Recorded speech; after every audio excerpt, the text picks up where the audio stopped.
At a young age with school and university, we're taught to believe that learning happens in a classroom and it happens from someone that, the institution deems worthy of teaching, right? So you have the professor.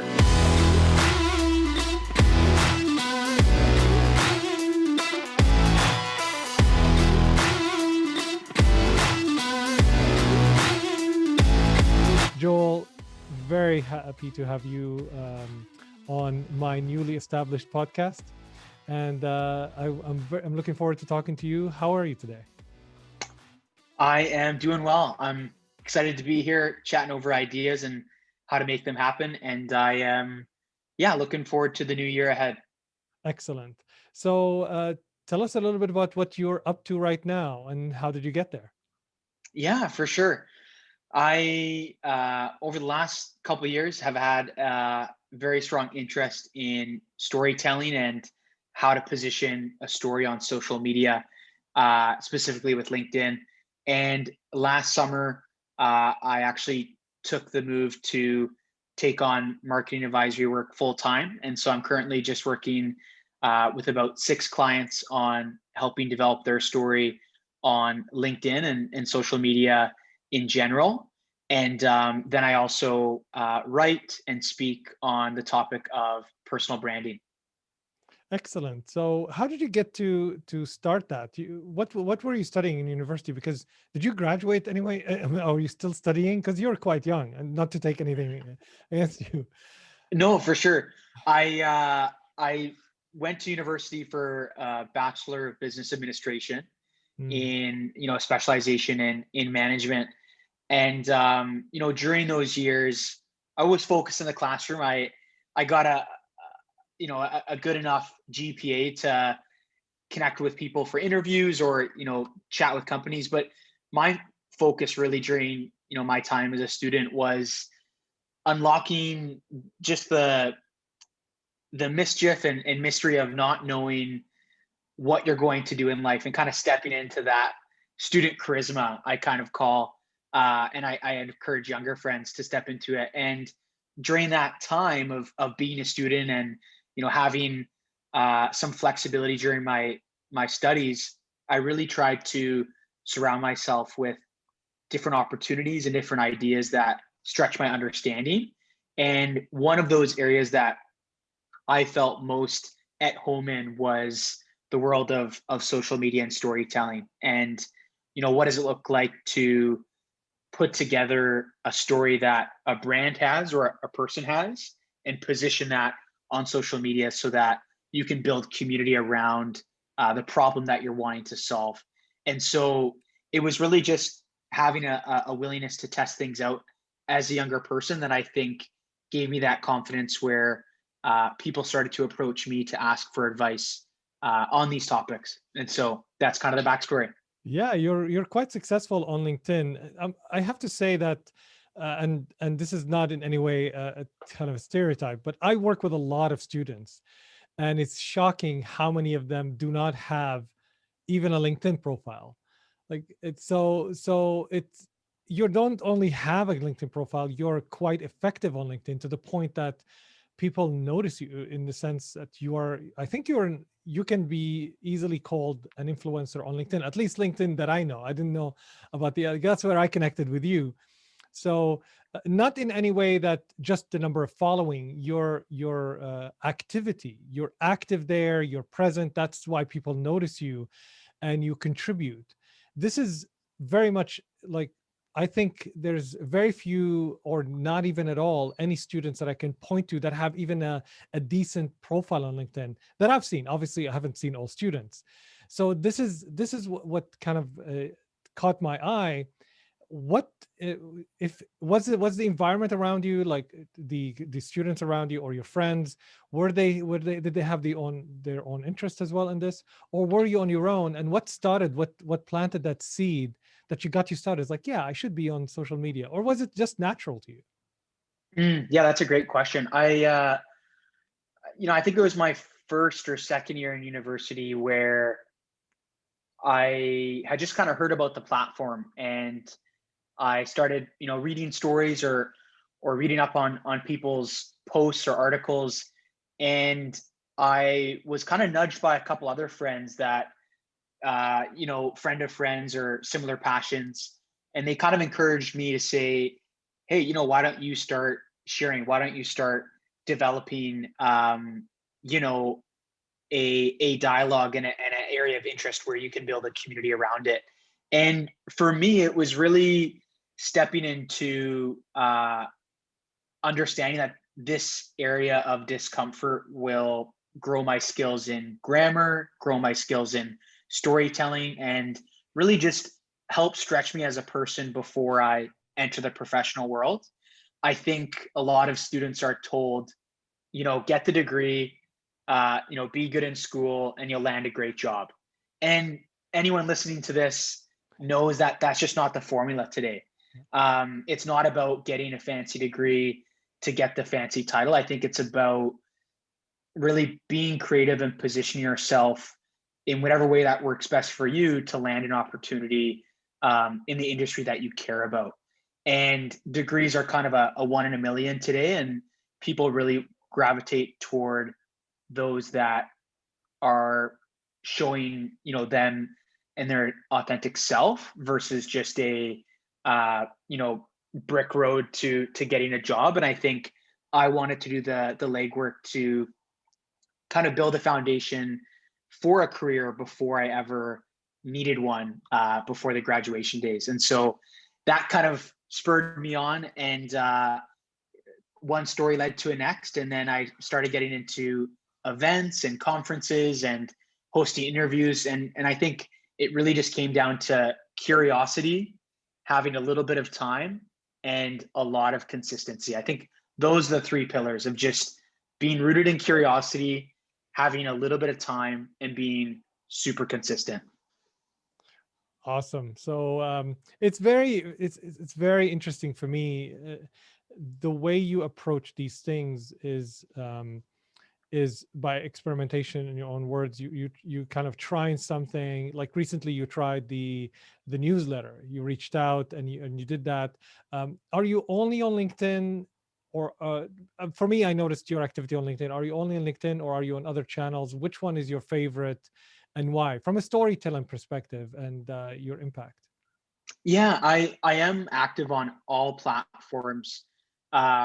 Twitter, Instagram, Facebook. Not as much on TikTok, but still fascinated by platforms like Product Hunt and Mm. Reddit. And I think for me, it really comes down to seeing content as a learning tool.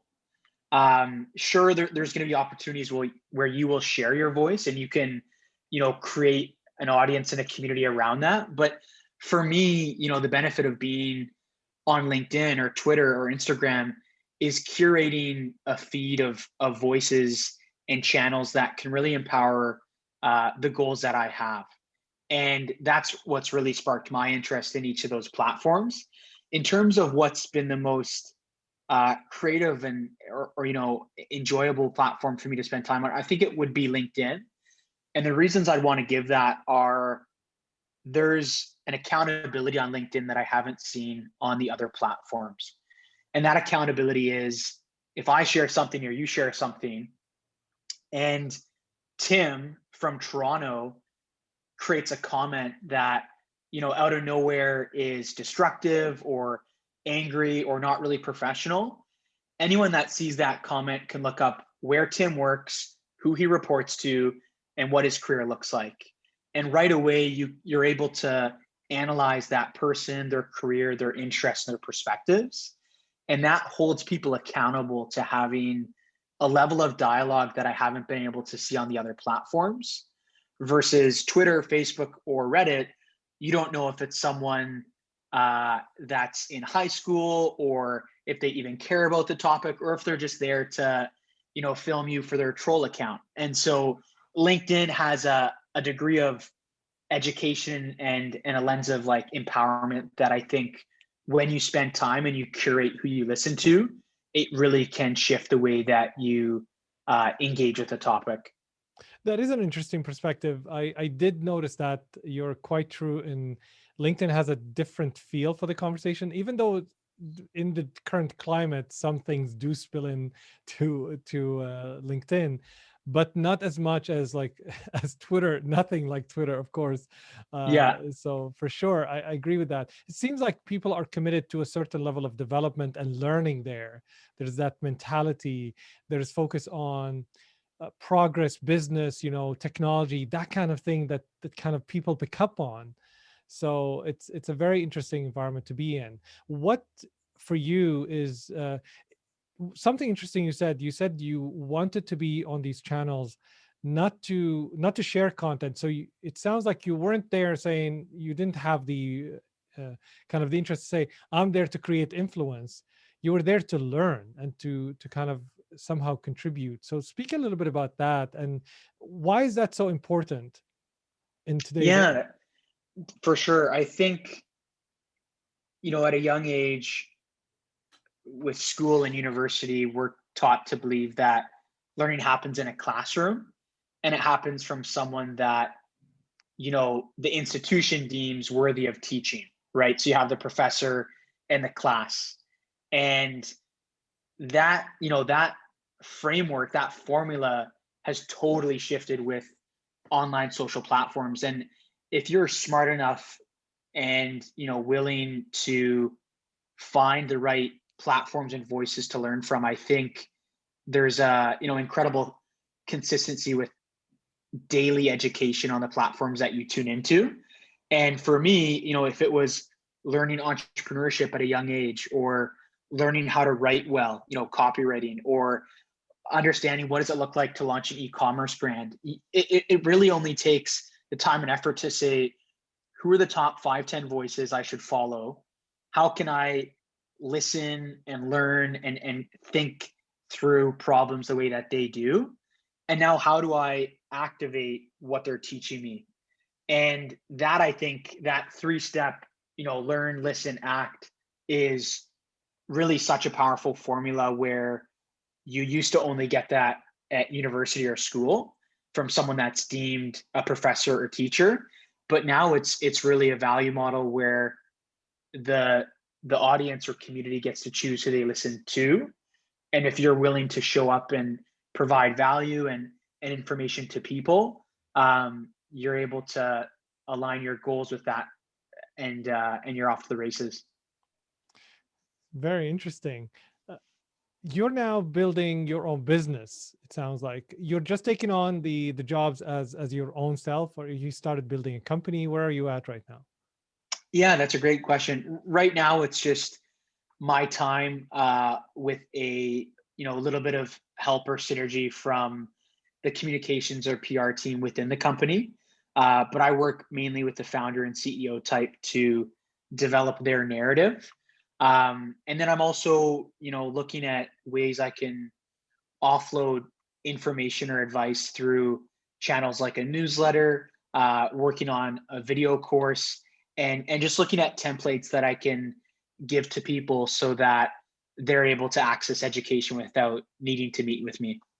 Yeah, it sounds like you're leaning towards education quite a bit, and the way you explain things, it's always like in threes. It's like it sounds like you're leaning towards that kind of education approach. Is that what's, let's say, what's in the future for you? Even though like we're starting to talk about the future, but is that what's something that's in there for you? And was there elements of that in the past? Were you always someone who's fascinated with teaching others or working with others? Hmm. Yeah, I think, growing up in a family of 7, I, was always around the dinner table or sports teams or huddles where, it's about engaging in a community, and being willing to learn, to give, to take.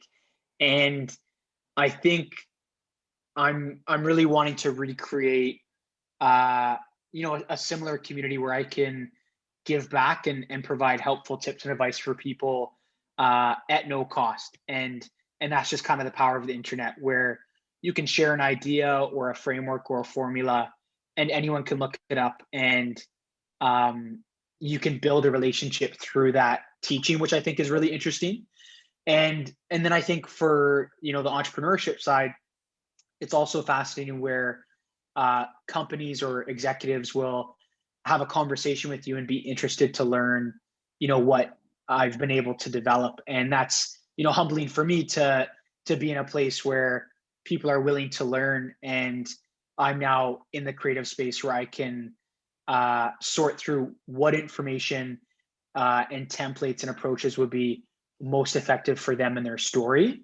But I love being able to give back just through having information available so that anyone can learn if they have access to the internet.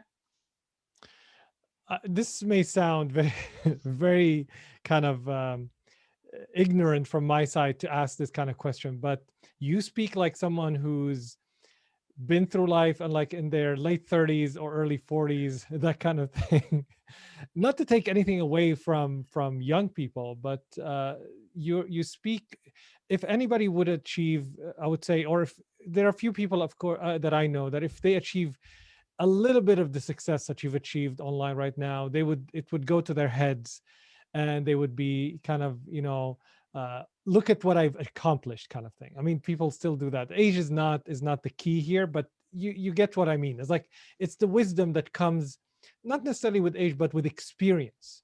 Mhm. So you I've experienced you online and in your conversation, and now like and in person as well, and you always come off as very humble and approachable for someone who's accomplished a lot in a kind of a small period of time compared to anybody who would look at that and measure of success.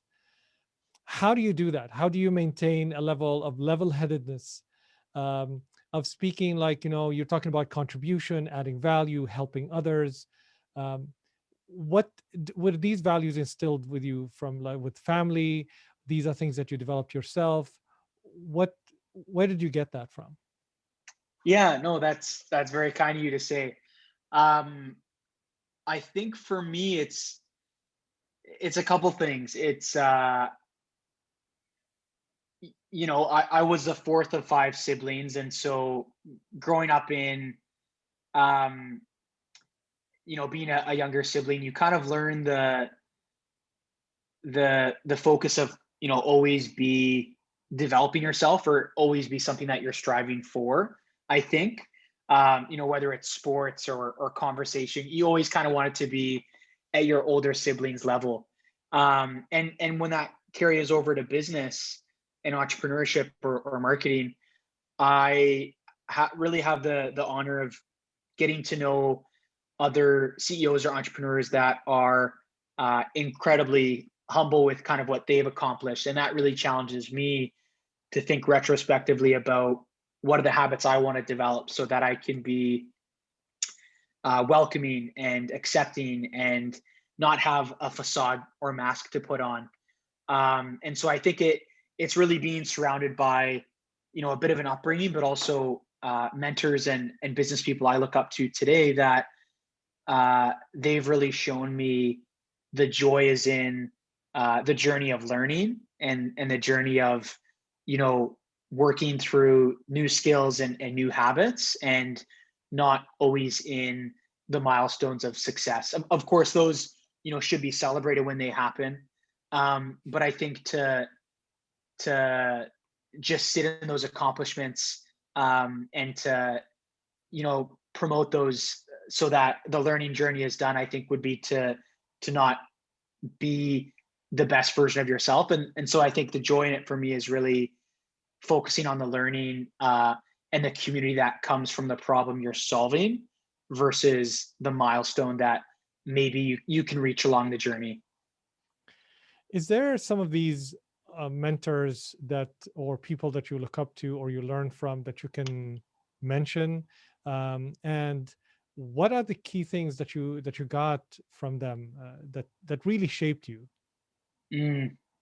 Yeah, I think one that I've really been enjoying following the story is actually just a local retail story here in Vancouver, the coffee shop JJ Bean.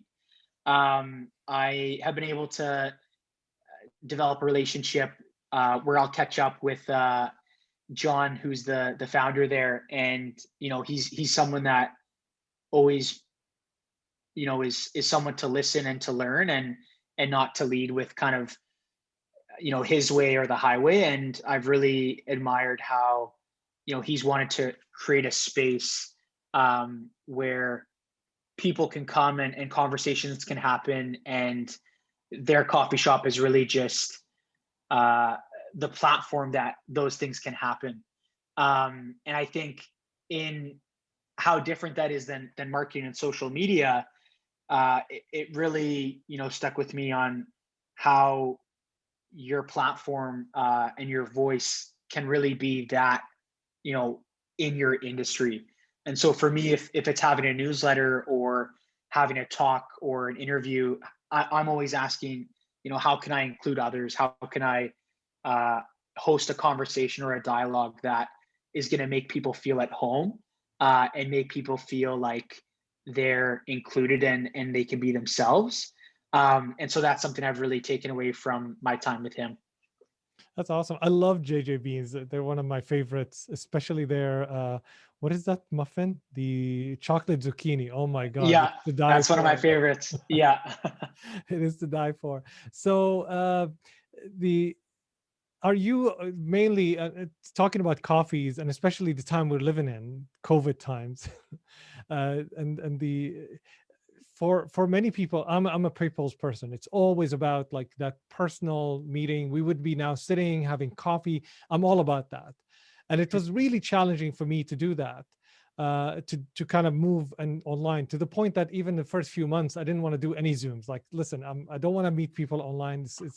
It's horrible. There's a lot that is lost. I just had to kind of reconcile with it and adapt. What is your take as someone who uh, I grew up before the internet, and even when the internet came about, I grew up in Syria. It was very limited, and I'm all about the personal kind of feeling. Uh, Mhm. you grew up around, I mean, you grew up in the internet age, and I remember being introduced to LinkedIn when it was just a resume. Um, when you were introduced to LinkedIn, it's a conversation, as you said. Mhm. How is it different for you, being online, offline? Do you see a difference? Do you move smoothly between it? Um, a little bit about that and your perspective on the difference between them and the importance of one or the other or both. Yeah, that's a fascinating question. I think you definitely hit the bullseye when you mentioned how, depending on your age, you can anticipate how you use these tools so differently. And I think, for me, and the way that I'm wanting to convey myself is, excuse me, I think the most human you can be on online, the better. And I really, aim to tell stories, or build dialogue or relationships in a way that, if someone sees you in a coffee shop, they can stop you and say hello, and a conversation can spark from that. And I think that's, really the power of online relationships, is that you're able to connect with each other on similar themes or values, and regardless of the platform, you're able to connect and have a deeper discussion before you have a meeting in person.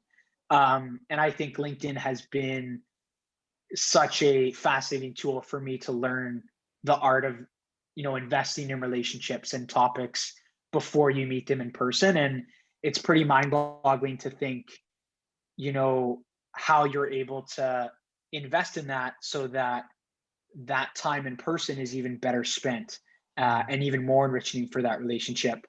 And so I think my encouragement to others is, figure out their offline goals in life, and then figure out how online tools like LinkedIn or YouTube or any other social platform can bring you toward those goals. I think it's really unhealthy to just have your goals online, being a teacher or a thought leader or a speaker of sorts. I think you really need to be understanding your identity outside the platform, and then get specific about how the platform can bring you there, and really build relationships around the topics you care about.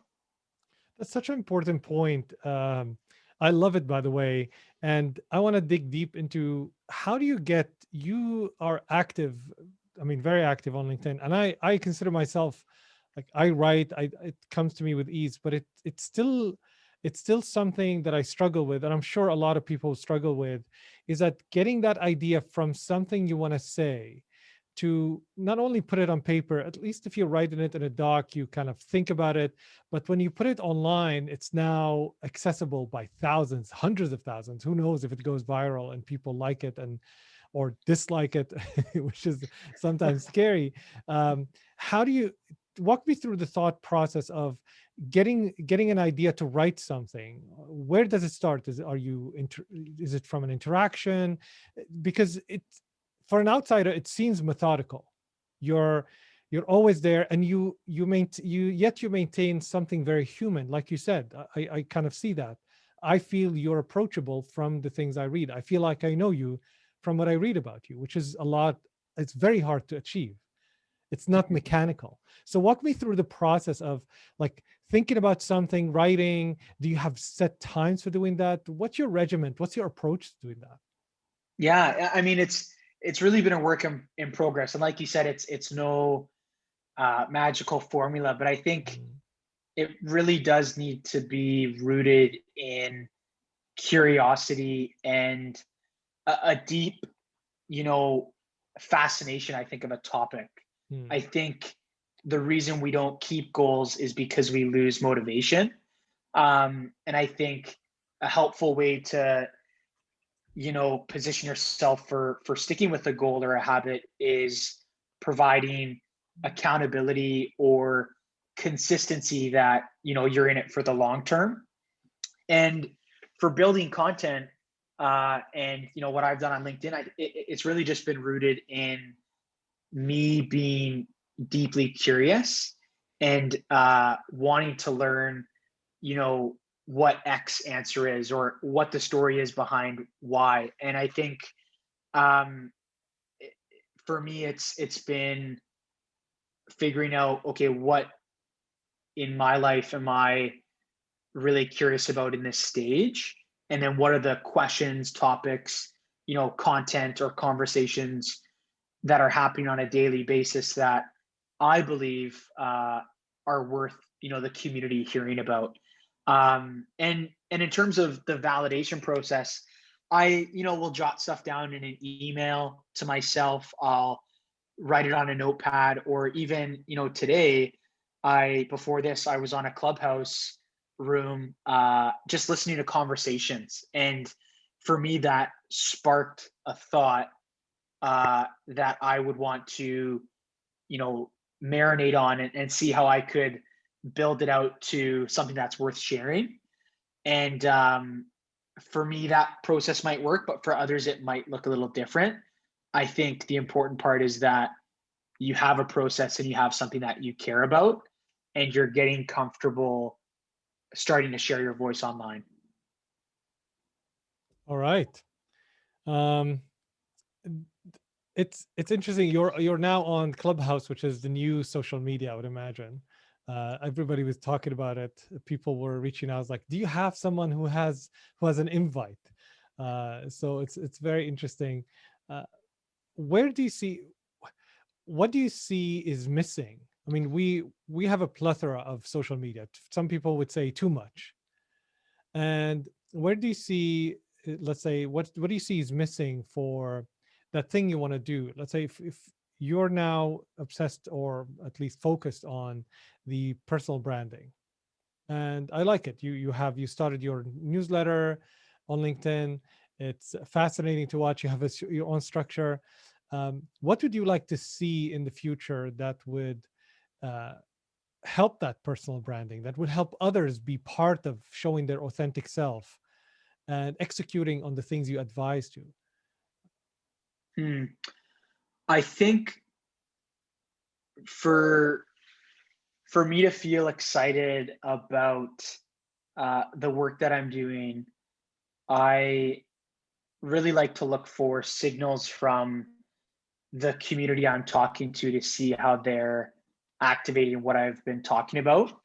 And so I think it's developing a good relationship with your readers or with your audience and keeping a close uh, ear to the ground for how you can be most helpful to them. If that means, that a couple of them have a question and you can prepare a conference or video call to cater to those questions, maybe it's doing that. But maybe in the newsletter, a couple people message me and they say, "Hey, we'd really like to do a monthly, video series like AMA style. Could you bring in another marketing person, and this might facilitate a better learning style for me?" And I think it's really having an open mind where you should have a topic and a thesis that you care deeply about to help people understand. And then the channel or the medium will always shift. And I think as a teacher, as a content creator, I think you need to be nimble enough to be ready to pivot, but also be comfortable building where you feel most at home. Does that kind of help with your question? Yeah, it's a lot of times when people thinking of an idea, one of the ways they want to, like, whether it's the idea is a startup or a book or a song, the I think what I've seen is that the desire is I want to put it everywhere. It has to be on every channel. And it's so important what you said, and what I'm hearing what you said, and please confirm, is that you're saying that, yeah, test and try different channels, but don't be afraid to build on the place that you're most comfortable with. So you're building on LinkedIn, which is seen as the professional channel for people who are professionals, and at a certain age, whereas somebody stereotyping you would say, "Oh, you're young, you're probably on TikTok," for example, like that kind of thing. And I think that's what people fall into. They feel like, Pinterest is for women and decor. Of course, I'm being like, Instagram is for influencers and health. They start putting things in boxes and say, where do I fit in? Or I need to reach out to everyone, so I put in. And you're saying it's the platform is different for each one, and it's not necessarily what you think it's going to be. For sure. And I might also add on a couple points. One being, you have to find out where your audience that you want to reach is hanging out. Hmm. If I was to start on Pinterest, that's great, but what's my goal for being there? Who am I wanting to reach? And are they spending time there Hmm. so that they would naturally connect with, my pins? Or I'm not quite sure what you do on Pinterest. Um, and then the second point is, um, I think there is something about being strategic so that you're building content on a platform that is also receptive to your message. So first, receptive to your audience. They got to be hanging out there. But then secondly, receptive to your message. And why I love LinkedIn is because the content platform is quite unsaturated. And as a result, it's easier to be noticed and to build a community versus a platform like Facebook or Instagram or Twitter, where it's a bit more busy and noisy to actually get noticed. And so I think those are the two channels I like to keep in mind. And then once you build authority in one, I think you're then able to bridge your message into other channels, whether that means, bridging off to a YouTube page or turning the messages into an ebook or a Twitter feed. But I think it's important to invest in one before you get too excited about the others. So here's what I'm getting from a little bit of your process is that start somewhere, experiment, and aim to contribute, aim to learn, and test, and like don't be afraid to test and put stuff out there, and then figure out what you want to do, kind of thing. So you don't have to have a clear idea of every step, or here's what I want to build, here's my idea. You kind of start anyway. Is that a fair kind of take away a little bit from what you're doing, or am I hearing what I want to hear?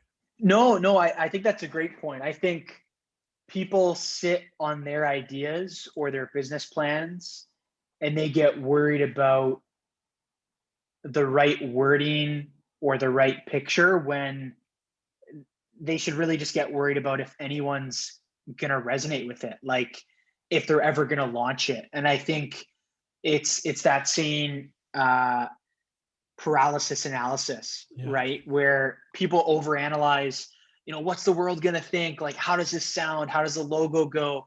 And I think people need to get comfortable just shipping ideas on the internet. They need to get comfortable building in public and building the routine of what it looks like to take something from idea to execution. Because I think as great as tools are like social media and Netflix and podcasts and best-selling books, I think a lot of the consumers sit at their desk or at their couch and they never end up creating. And I wonder if that's what the content is initially for, right? It's a lot of that is, if it's, work related or career related, it's to cause motion. And I think when we over consume and over deliberate on the right wording or the right pizzazz, you end up doing nothing. And for me, it's okay, let's have a game plan that's good enough to go to market. And then if that sparks interest, keep going, editing and building on the go. I, a quick story if we have time. Yeah, we have time. Please go for it. The personal brand brief newsletter was something I was sitting on since February or March of 2019. Oh, wow. And I was kind of curious about, would anyone care? Do I have the right time? Do I like the topic? And that was good to think on for maybe a month or two, if that. But I put it off because I wasn't sure about how I thought people would care about it. When I really wish now, looking at only doing it for a month and a half, I wish I would have launched it last summer or even earlier. And I send out my articles or my posts with grammatical flaws in them or with links not attached. And I will get a note or a message from a friend or a relative, and they'll say like, hey, just so you know, like you spelt this word wrong, or this link doesn't work. And is that intentional? Do you do it intentionally? Not intentionally. Like, of course, I try to make it look as professional as possible, but I like to share that story to say, I think people take themselves more seriously than we should. We get in the way of shipping or producing our work.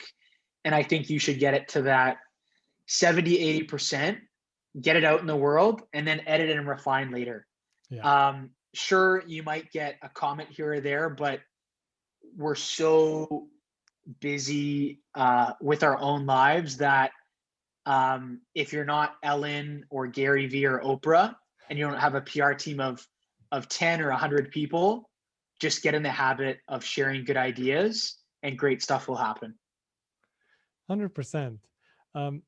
As someone who's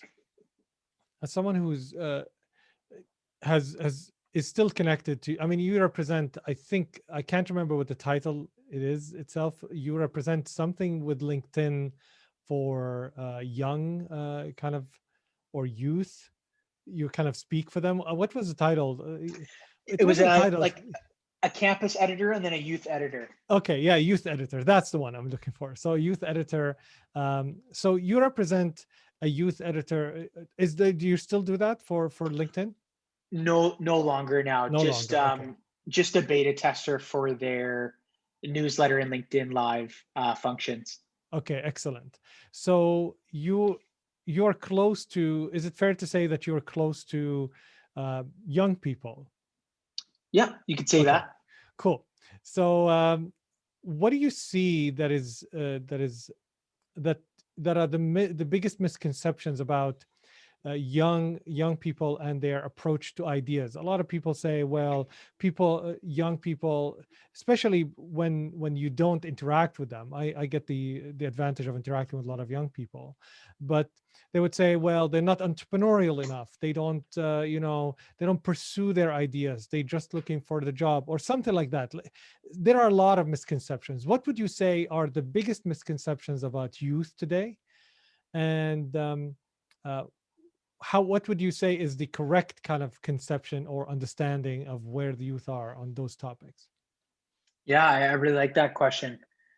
I think um, I think a good misconception would be uh, they don't know what to do with their life, and I would want to say the reframe would be they've never had access to this many ideas or this many industries, and as a result, I think the reframe is uh, they know what they want to do. I think they just don't know which one to choose. I think Mm. that's like a healthy reframe.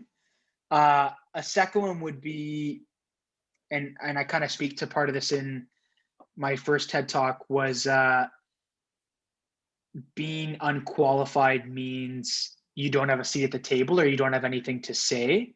And I think the reframe for that one really needs to be just because you don't have a title or degree or a company that you run doesn't mean you don't have something to say to the world. And I really like to hone in on that one for young people, which is, start engaging in topics that you care about. Start building a portfolio or a creative work or a practice that shapes you as an individual, because things like the online, remote work world or the creator economy or, all those resources, it's here to stay. And the earlier you can start, building your own compassion around a topic, I think the more easier it is for you to be successful down the line. That's such a great way. These are definitely things I've noticed that people have the misconception about young upcoming kind of professionals and entrepreneurs. And it's a very good reframe to kind of like, let's look at it in a different way. How important is reframing things for yourself as a person? You're now, just starting your journey in life. How important is it for the person to reframe things and kind of not accept what other people are telling them? And were you ever stuck in a frame that somebody imposed on you, and when you reframed it, like, oh my god, now that I see it this way, something opened up? Mm, yeah, I think yeah, I really like that question. I think frameworks is something I'm super interested in because it really challenges us to consider the way that we anticipate problems and solutions. And I think it's always important to have a good understanding of the frameworks you believe and you want to build your life around. But using tools like mentors or family friends or social media, we have so much access to learn the other frameworks that people have used in their own life or scaling their own business. And I think I like to, curate information in a way that I can keep an ear to the ground to see what frameworks align most with my life and my values, and then be willing to test them out. And if I like that, maybe that's something I can integrate into my day or into my week. But I think at the heart, uh, a framework is a simpler way of processing decisions or ideas or problems. And it's almost like your mini playbook for Mm. approaching, a topic. And in a world of noise and constant distractions, that framework can really bring a lot of peace to how to move things forward, whether it's ideas, relationships, or even just daily habits. And so I'm a big fan of that. Cool. And in regards to what's next for you, you've started in a good, you've started now kind of being known in the community and being known to a lot of people, and you're saying that people are reaching out to you to help them with telling their story and to do to them what you've done for your personal brand, or building on probably your reach and connection with the community. What's beyond that for you? What is it, if you were to have anything you want to have, and if you were to realize some of the things that are dearest and nearest to you, what would that look like the next few years? Yeah, that's a good question to put me on the spot. I think I want to develop a better understanding of how to build out products that can just live online, that can help people. And so the community of Reddit and Product Hunt and coming together with like-minded individuals to build a tool that can help people, that area really interests me, and is something that I'm wanting to create more time and space for in the next couple of years. And so whether that's helping facilitate conversations or ideas where I can help be a part of that product building process, I think that's something I really want to spend a lot of time on. And then I think I'm still really interested in the writing space, and so continuing to develop my voice and tone and understanding of language so that you can inspire and empower people is something I definitely want to spend time on. And so whether that's working on another newsletter down the line or a type of ebook or podcast, I'm always open to those ideas. And as long as it's inspiring dialogue for topics I care about, it's a really fun learning process for me as well. That's excellent. Joel, it's been a pleasure talking to you. It's so interesting to see your points of views on things and how you see, and there's definitely a lot of learning for me here. So thank you for sharing, and thank you for being here, and thank you for coming on the show.